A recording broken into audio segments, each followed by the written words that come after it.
Hello, I'm Gillian Hovel, I'm the Muddy Archaeologist, and we're here on the Aegean Odyssey in the Voyages to Antiquity cruise. And today we've been to Ephesus and Miletus and Didyma, three wonderful sites, and of course Ephesus was the starting point. You begin in this fantastic huge site by starting at the top, and you look down the street of the Curators, lined with marble, lined with shops, lined with statuary, lined with fountains. And you immediately feel that you're in a town where people lived and they worked, and it was busy and it was bustling, and of course it's bustling with tourists. And it was lovely today to see the sun and feel the heat at last. At last we've had a really nice Mediterranean day here. But of course it's the site itself that is the star of the day. As we arrive, there are statues. There's a statue of Hercules on one of the gates. There's the relief carving of Asclepius' symbol, the snake on a staff. It remains the emblem for the healing profession even today. There's the winged victory, with its wings outspread, holding the victor's laurel crown.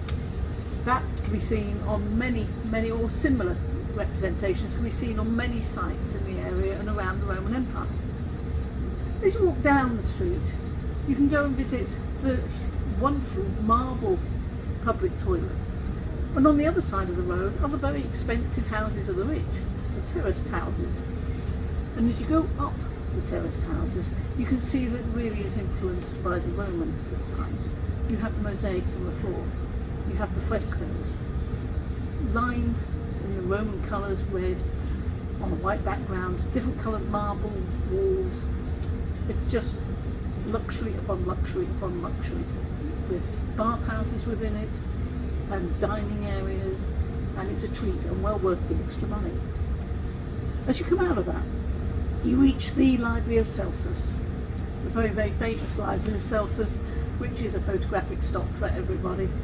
And you walk on down the marble street, past the signpost for the brothel, which is always pointed out, and you reach the great temple where in the AD 50s St. Paul preached and started a riot, because those people who were actually selling the wares for the Temple of Artemis, the little figurines that everybody took home with them and bought, and there was Paul saying, forget Artemis, go for Christianity. So it was a riot. They were shouting, Artemis is the greatest, in the middle of the theatre.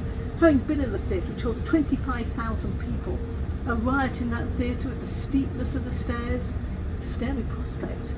And Paul was in serious trouble for it. When you come out of the theatre, you're looking straight down the road towards what was the harbour. How many famous people have walked down there from times of antiquity? How many thousands of people in antiquity walked up and down, traded their wares, came on and off the ships? It really was a hub of activity. After Ephesus, which you could easily spend all day at, we then went on to Miletus. And there is another theatre, fantastic theatre, wonderful state of preservation. What you have is a smaller theatre, but it's been adapted by the Romans. Instead of just the orchestra, the circular pit in the middle, you have a sunken pit, which when you walk into it feels very atmospheric. You can feel that you are actually up to about here for me, that there is the edges sunk down, lined with the marble, and the watchers, the audience are all above you, and it was sunk for the gladiatorial shows. And there's a couple of relief sculptures on the side showing gladiators, or mythically kind of dressed up gladiators, fighting, demonstrating what was happening in that theatre in Roman times. They'd adapted it from the Greek.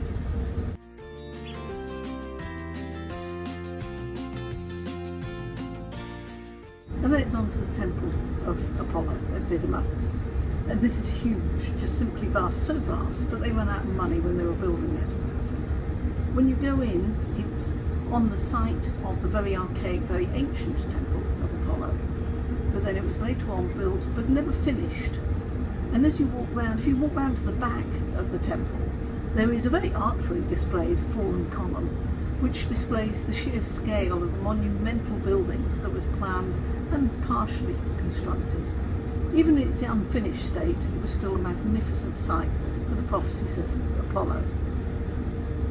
As you come out, you see the great sculptures of Medusa heads, and there's the lion there as well, and lots of other reliefs and stones. That was a long day today, lots to see, big sights to see, and tomorrow it's another big sight, Ephesus. So join me then. Thank you.